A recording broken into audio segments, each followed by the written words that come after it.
Hi, this is Monday of week 3, and you should see a week 3 daily calendar posted here on your stream now that it's updated. It updates on Sunday mornings around 6 a.m. and we're working on April 13th. So we'll need 3 different pieces of paper today, but if you can recreate those with pencil, it's all good. We're going to be working with some rhythms and then turn that into a melody. But first, we're going to actually do some rhythm reading and then review vocabulary for tomorrow's grade. As you can see, tomorrow's grade is the Music Notation Classwork 3, and that classwork grade involves notating rhythms, but it also requires you to know a lot of our vocabulary. And while we have a lot of vocabulary words, they're really grouped into different sets of vocab. So more about that in about 4 minutes. We have week 3 rhythm reading here. We're going to do one of these 4-measure exercises every day. So I'll scroll back to our first one today. And our first step is actually to go ahead and add the labels underneath to identify each of these notes and make sure that we know how to count them as we make our way through speaking this, as we rhythm read. So this is not notation. Rhythm reading would be musical performance. We see it on the page and we can turn it into music by speaking it out loud. So each measure here has 4 beats in it, and we're going to start on beat 1 and call it 1. It's just a quarter note, so it only gets the number 1. There's only one thing that happens on that beat, and then that beat is over. However, on beat 2, it's split up into halves, and we call the second half of the beat and. So we have 1, 2, and. Happen again. 3, and. Eighth note pairs on beats 2 and beat 3. And on beat 4, we just have a quarter note, so we're just going to say one thing, and that's 4. Measure 2 contains our first half note of this composition. Now that half note takes up half of the numbers in the measure. It's going to be starting on beat 1, and it will sort of drag along into combining beat 2. So if you wanted to draw an arrow there that it goes through beat 2, it causes us to count our next quarter note with the number 3. And just as we would hope to, we're ending on 4. 4 beats in the measure. Measure 2 is complete. There is only one thing in the whole measure. It is a whole note. It starts on the first beat. There's no pause before this note. It starts right on beat 1 of this measure. And we would want to picture an arrow going all the way through beat 2, beat 3, and beat 4 all the way to the end. That whole note is the only thing that happens in measure 3. In measure 4, we're back to some eighth note pairs. Eighth note pair highlighted here on beat 1. It splits beat 1 into 2 different sounds. That means we need 2 different labels. We will label this as 1 and. Same thing, beat 2, split up in halves, 2 and. For beat 3 and 4, they are a half note that takes up both of those numbers. So we would say 3. We do not say beat 4 because this note is held and sustained. There's no new sound starting. So our voice holds and sustains without a new number being spoken. Let's go ahead and read this from the beginning. We're going to want to keep steady beat. A silent steady beat is awesome. And I'll count you in. Let's say it together. 1, 2, ready, go. 1, 2, and 3, and 4. 1, 3, 4. 1. Made it. 1 and 2 and 3. All right, so we'll rhythm read every day this week. Let's take a look at our vocabulary. Your distance learning weekly schedule says have your vocab card out. It actually lists it as step 2 down here. On the front side, you have just all the words listed, and on the back, we have their definitions. Just go ahead and assume that anything on this card is fair game for tomorrow's grade. You don't need to look ahead, don't stress over it. But we've talked about a lot of different elements that we can define. Some of them take a lot of words to define, like melody and rhythm. We can write whole essays about that. But some of them are just, hey, do you know that this is called a treble clef? Do you know that this is called a rhythm clef? Can you draw those? Maybe, hypothetically, perhaps, there could be a picture of a symbol, and the paper could ask you, like, hey, what is this? And you'd say, oh, that's a time signature. Our time signature looks like a 4 on top and a 4 on the bottom. Let's go ahead and drop back over here and see our time signature right here, right after the rhythm clef. We split our music up into measures divided by bar lines. Double bar line says this song is over. We've talked a lot about solfege. We're going to work with that later today. And then down here on your vocabulary, we have all of our dynamics. Dynamics means volume. So when we talk about a dynamic marking or a dynamic level, it's a word that has to do with how loud or how soft the music is. So we have our basic elements of where these Italian terms spring from. Piano means soft, and forte means loud. And then we can modify them. Mezzo piano, mezzo forte, pianissimo, very, very, very soft. Fortissimo, very loud. Tomorrow you will be asked to write the Italian terms, not to define the Italian terms. How do you spell mezzo? It's just like the word pizza. Pizza. Mezzo. That means that in Italian we're getting that double Z. Pizza. P-I-Z-Z-A. Mezzo. M-E-Z-Z-O. So we have a lot of tricks here for how to spell these, and if you spell these wrong, don't beat yourself up. We are learning another language here, and in a lot of ways music feels like another language. Now there's one more thing you need to know for tomorrow, and that is the different music notes themselves. Way back here, we worked through this entire worksheet about introduction to music notation. We saw time signatures and measures for the first time.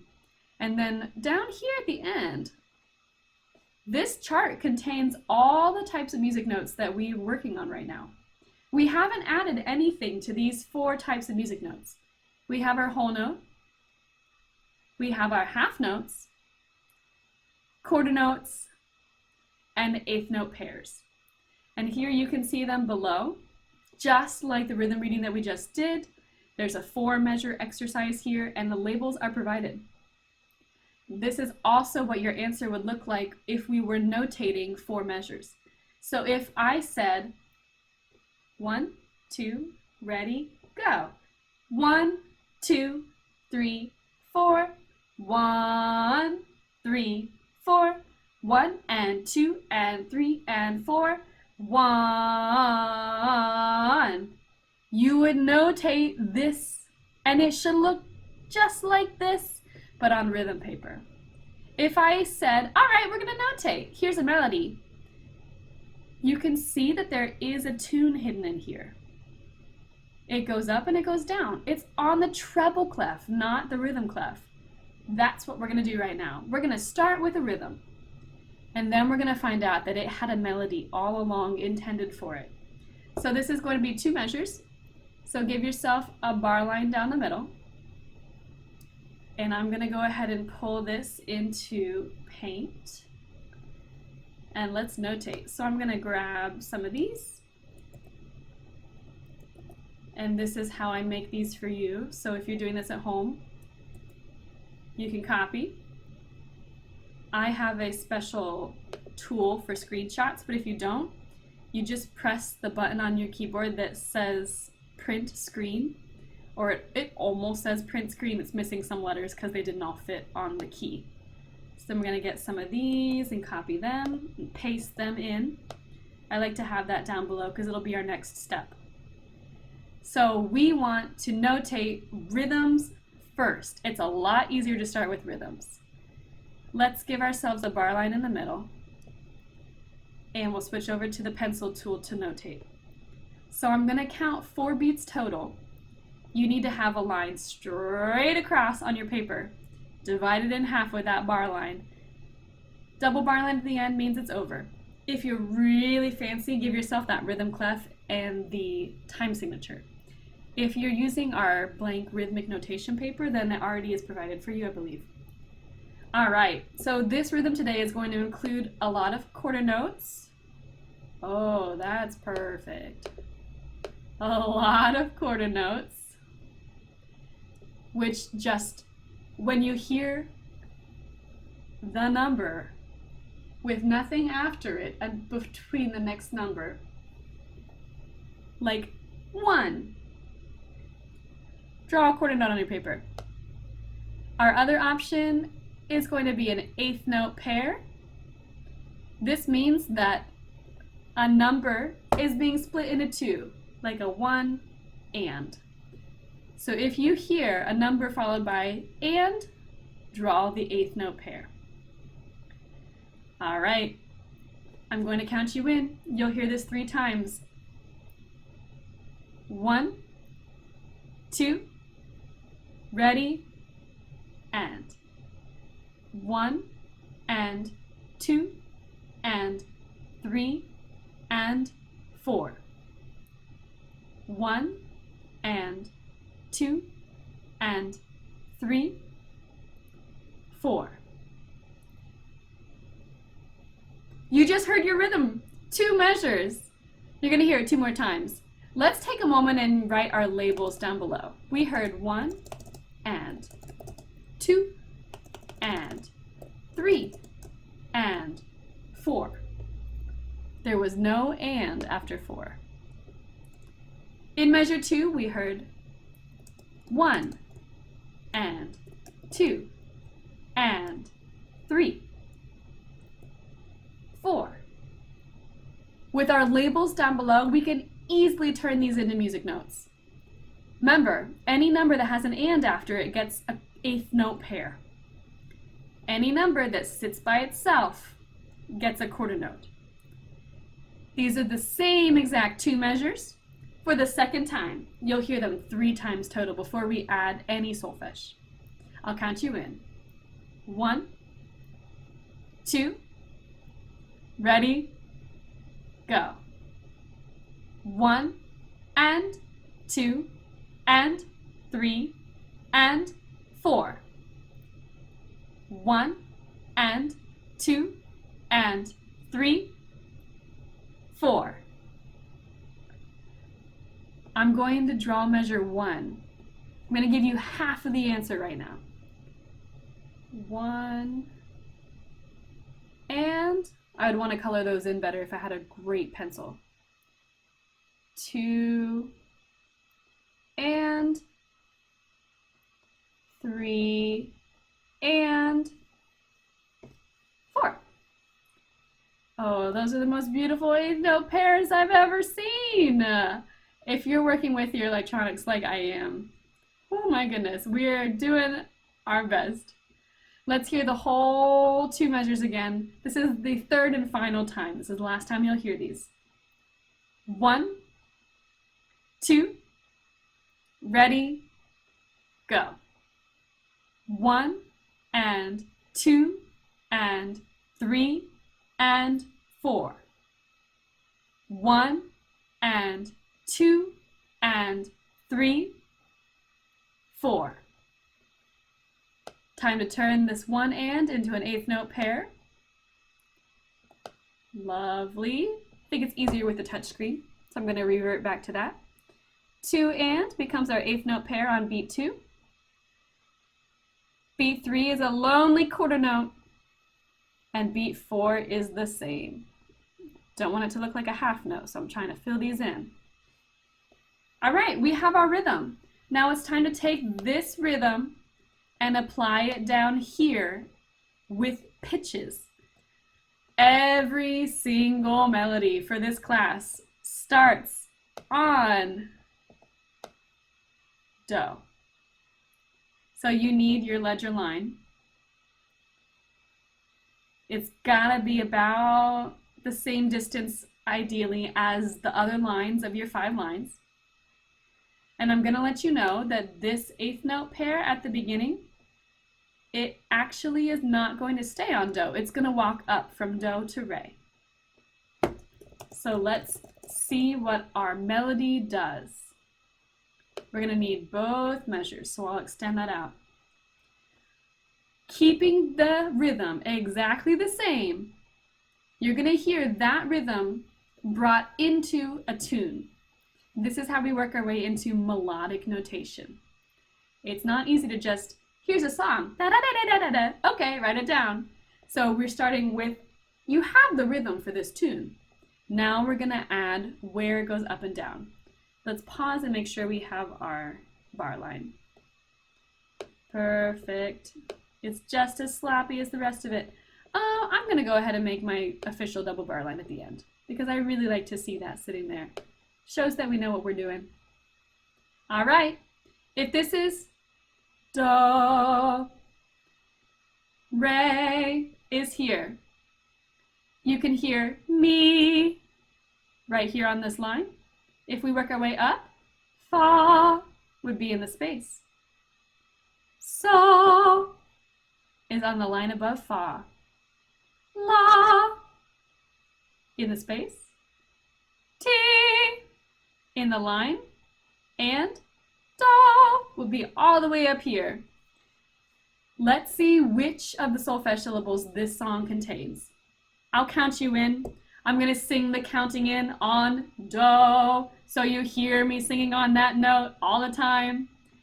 1, 2, ready, and do, re, mi, fa, so, so, fa, mi, re, do, do. I'm gonna type while I sing. 1, 2, ready, go.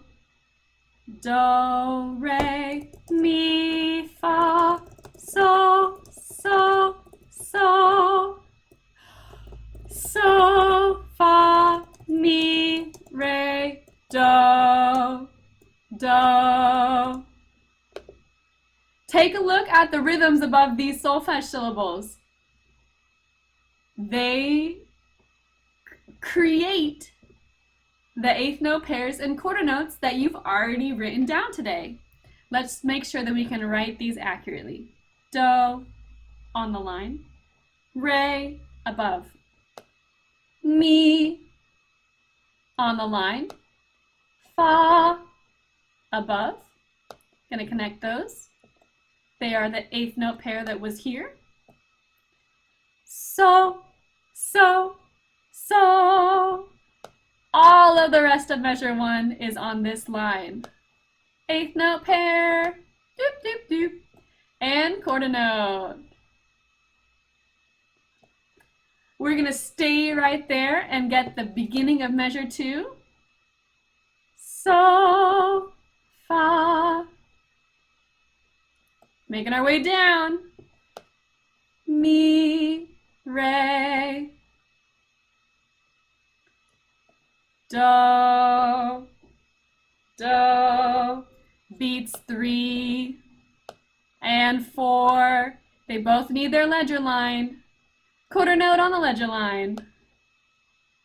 All right. We have notated. Let's hear it. 1, 2, ready, go. Do, re, mi, fa, so, so, fa, mi, re, do, do. Yes, that was a dramatic gasp to show you where we jump into the second measure. Feel free to pause right here and make sure that you write this carefully down. This is me writing carefully, believe it or not. You can see I'll take all kinds of work for this class, even if you feel like it's not your best work for turning it in due to technology. If it's your best work with your brain, that's all good. Tomorrow I'll show you how to turn in your assignment and we'll do some more notation together. See you then, bye!